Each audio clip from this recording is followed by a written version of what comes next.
Sahabat Sehat Indonesia, di tengah kesibukan Anda dalam menjalankan aktivitas hari ini, entah Anda sibuk di rumah saja atau mungkin Anda sudah mulai dengan aktivitas Anda yang sudah menumpuk di kantor atau di lapangan, di tempat-tempat Anda biasanya aktivitas rutinitas.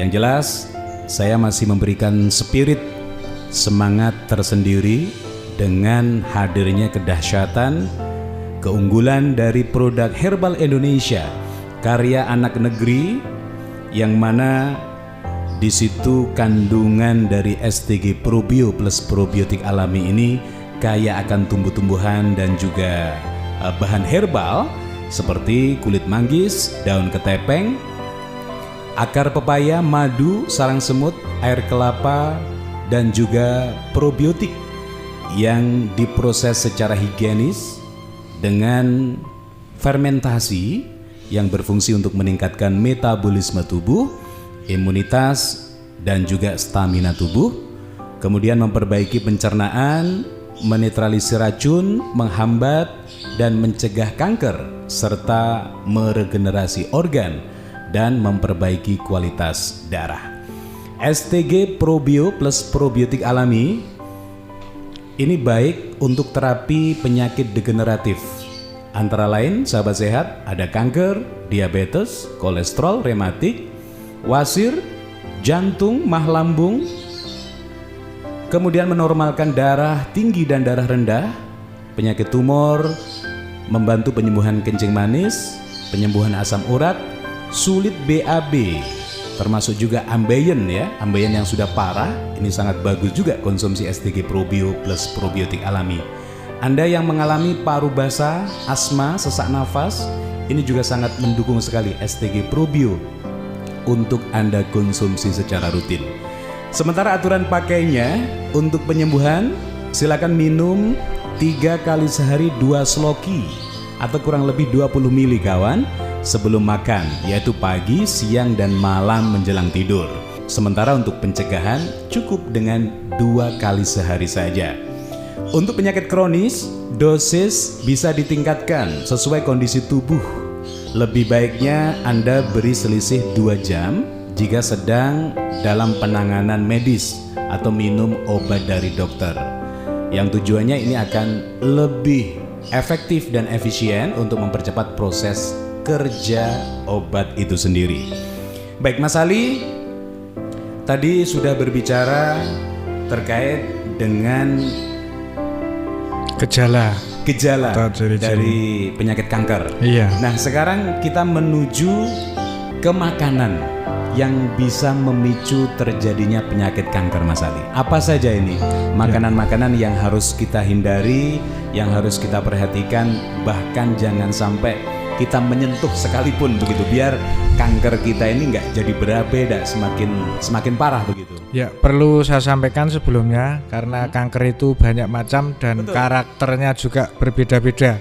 Ya. Cara penularannya atau cara penyebarannya juga berbeda-beda. Ada kanker tulang, kanker tiroid, testis, kanker serviks, kanker rahim, prostat, kanker payudara, kanker pankreas, kanker otak, kanker ovarium, bahkan kanker lidah, kanker mata, kanker lambung, kanker kulit. Ini juga cara penyebarannya atau cara perilakunya juga berbeda-beda. Iya, ada satu kanker yang luar biasa lagi, Mas Ali. Iya. Tahu nggak? Nah, ini kanker kantong kering, ini yang berbeda. Betul sekali. Nah. Kalau kanker kantong kering, ini beda. Munculnya terkadang bisa secara tiba-tiba, bisa secara otodidak. Iya. Bisa juga karena terorganisir juga bisa. Oke, tapi kita berharap sekali sahabat sehat Indonesia tidak ada yang dalam keadaan kantong kering hari ini. Iya. Semuanya pada strong, dompetnya atau kantongnya pada full semua begitu ya. Iya, betul. Baik, Mas Ali, apa makanan yang bisa memicu datangnya penyakit kanker ini? Apa saja makanan yang harus kita hindari, Mas? Makanan-makanan yang memicu penyebab kanker ini saya sampaikan banyak ya. Yang pertama adalah daging merah ya. Jangan banyak mengkonsumsi daging merah yang tentu mengandung lemak jenuh kolesterol jahat yang tinggi. Ya. Jika terlalu banyak mengkonsumsi daging merah dalam jangka panjang, ini memicu lemak tubuh dan kadar kolesterol darah meningkat. Oh begitu. Jadi lemaknya bisa meningkat dan mendominasi begitu. Terutama ini bagi wanita karena lemak jenuh ini memicu kanker payudara. Oh gitu. Nah, terus yang berikutnya adalah gula. Nah, saya sampaikan bahwa yang saya sampaikan tadi, makanan-makanan yang mengandung glukosamin tinggi ini pemicu kanker yang utama. Nah, karena gula bukan hanya makanan pemicu kanker payudara, tapi bisa merusak termasuk jaringan kulit. Oh begitu. Iya. Menyumbat begitu artinya. Betul.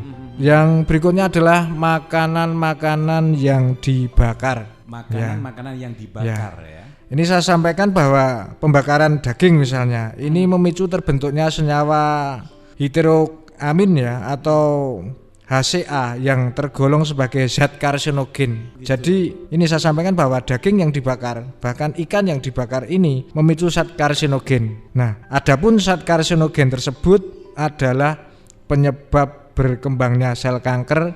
Nah, zat karsinogen tersebut yang merusak DNA tubuh manusia. Oh begitu. Iya. Artinya darahnya selain tadi sudah pertama tersumbat, akhirnya tidak bisa lancar sirkulasinya. Terus kena zat karsinogen, DNA-nya rusak, muncullah mungkin daging tumbuh atau benjolan-benjolan yang abnormal. Betul. Akhirnya membeku kan gitu ya. Betul.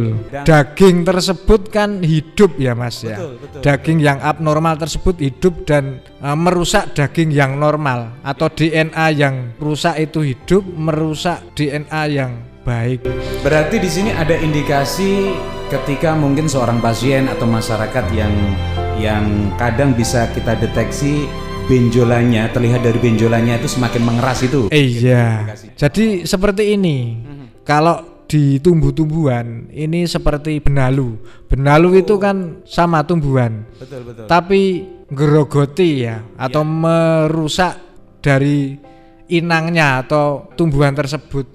Misalnya pada pohon durian misalnya contohnya, itu kena benalu dan benalu itu menggerogoti sehingga pohon durian tersebut mati mengenaskan, kan contohnya seperti itu. Ini yang berikutnya adalah makanan-makanan kaleng. Nah, kemasan itu. Iya, makanan kaleng ini juga sangat diyakini bahwa faktor pemicu dan berkembangnya sel kanker, terutama kanker payudara.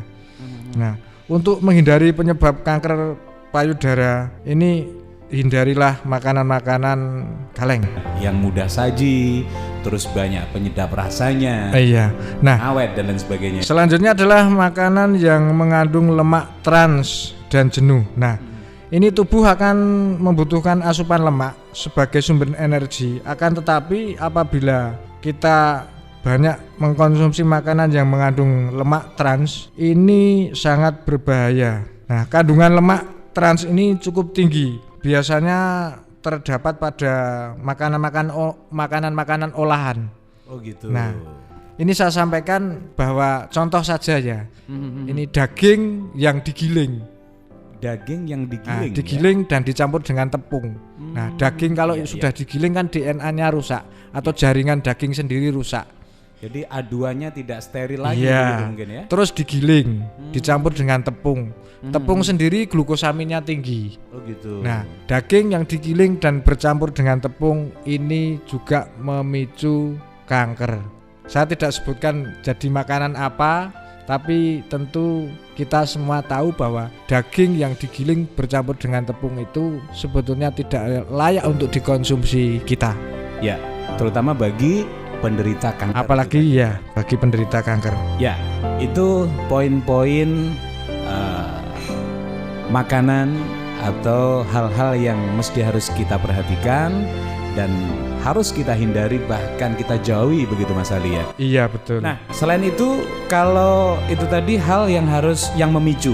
Iya. Nah, sekarang yang mendukung atau faktor makanan yang bisa membantu proses penyembuhan dari kanker itu sendiri. Makanan apa saja ini, Mas? Ya, tentu adanya makanan pemicu kanker, ada juga makanan-makanan yang mencegah ataupun mampu membantu dalam proses pengobatan penderita kanker. Ya. Ya, makanan yang untuk mencegah ini salah satunya adalah sayur-sayuran ya. Sayur-sayuran seperti brokoli misalnya. Ya, sayuran hijau ya. Ya, sayuran hijau seperti brokoli ini sayuran yang terkenal sebagai anti kanker. Terus kembang kol atau kubis. Kubis ini juga bagus. Tomat, wortel ini sayuran yang juga terdapat dalam daftar makanan-makanan sehat. Ini bisa untuk mencegah kanker paru-paru ya kalau tomat dan wortel. Ya. Ada lagi adalah jenis buah-buahan. Buah-buahan betul. Ada beberapa buah yang tentu kaya akan antioksidan tinggi. Nah, Anda tahu sendiri bahwa antioksidan ini adalah mencegah radikal bebas. Nah, radikal bebas itulah penyebab juga kanker ya. Jadi makanan-makanan yang buah yang kaya akan antioksidan seperti jeruk lemon, jeruk nipis, buah beri macam-macam Mas ya. Ada blackberry, blueberry, raspberry, strawberry, ini sama. Pada dasarnya buah-buah beri ini membantu mencegah kanker. Jadi rasanya bagaimana kita mengkonsumsi buah-buahan tersebut? Mungkin penikmat buah-buah tersebut, alhamdulillah bahwa kita tahu bahwa buah-buah itu antioksidannya tinggi. Di masa-masa seperti ini, nah, coba kita galakkan atau coba kita sampaikan pada keluarga bahwa kita mencegah lebih baik dari mengobati. Ya, terkadang di masyarakat itu asumsinya itu kalau konsumsi buah-buahan itu terlalu kelihatan elit, terlalu kelihatan bergaya. Padahal di sisi lain impact daripada fungsi ketika kita cukup dengan serat dan juga aliran sirkulasi darah kita lancar justru didukung dari faktor kita konsumsi buah-buahan tersebut, Mas Ali. Masih ada lagi. Apa itu? Selain buah-buahan, kita di Indonesia ini sangat berbangga karena Indonesia adalah negara yang penghasil rempah-rempah paling banyak, paling variatif, dan di rempah-rempah tersebut, rempah-rempah hasil bumi kita Indonesia ini sangat banyak manfaatnya, terutama bisa untuk mencegah kanker. Contohnya kayu manis, kunyit, rempah-rempah yang kandungan kurkuminnya tinggi, ini bisa untuk mencegah kanker. Bawang putih apalagi itu sudah menjadi hal yang wajib ada di dapur rumah itu Mas Ali ya. Ternyata di situ pun juga bisa membantu ya. Untuk proses bawang putih ini mengandung alisin dan juga antioksidan tinggi. Nah, biasanya terkait bawang putih ini dikait-kaitkan dengan kanker prostat dan kanker di usus. Baik, itu makanan dan juga kiat-kiat, kemudian buah-buahan yang juga bisa mendorong, membantu untuk penyembuhan penyakit kanker ya. Ya, semakin komplit dan semakin banyak wawasan dan juga pengetahuan yang kita dapat dari Bincang Sehat edisi hari ini. Boleh nambahkan satu lagi kebiasaan hidup kita di era ini terkait kebiasaan minum kopi. Ini bukan hanya minum kopi ya, ada minuman-minuman juga bisa untuk mencegah kanker. Oh itu, apa itu? Kandungan teh dan kopi sebetulnya bisa untuk mencegah kanker. Akan tetapi cara mengkonsumsi teh dan kopi yang benar adalah tidak pakai gula. Terus olahan susu fermentasi ini juga mencegah kanker. Nah, olahan yang luar biasa, produk unggul kita adalah produk-produk fermentasi, probiotik, ini juga mencegah kanker. Itu Mas Ali ya? Iya. Baik. Terima kasih Mas Ali, penjelasan manfaat kita mengkonsumsi makanan dan juga buah-buahan yang sangat membantu sekali untuk penyembuhan kanker. Bahkan juga tadi makanan dan juga hal-hal yang mesti juga harus kita hindari karena ada indikasi memicu justru kanker itu akan semakin berkembang dan semakin akan lebih parah begitu ya. Baik, yang jelas STG Probio ini juga salah satu solusi yang tepat juga untuk Anda konsumsi Selain tadi poin-poin tumbuh-tumbuhan dan juga buah-buahan yang juga menjadi faktor pendukung bisa Anda konsumsi juga. Silakan kalau untuk penyembuhan Anda bisa konsumsi STG Probio. Ini 3 kali sehari 2 sloki ya, atau kurang lebih 200 ml sebelum makan baiknya, yaitu pagi sebelum sarapan, kemudian siang dan malam menjelang tidur. Sementara untuk pencegahan cukup 2 kali sehari saja.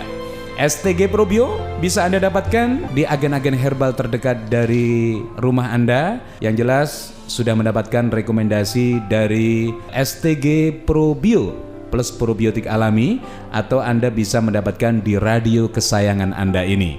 Atau juga langsung akses di alamat Komplek Pon Pesiatin Piatu Du'afa Tahfiz Quran Al-Munawwar, Tanggung Gunung Tulungagung, Indonesia. STG Probio plus probiotik alami harganya ekonomis dengan kemasan praktis, isinya lebih banyak 350 ml. STG Probio plus probiotik alami, we love, we care, we share. Saya akan kembali setelah satu selingan berikut ini.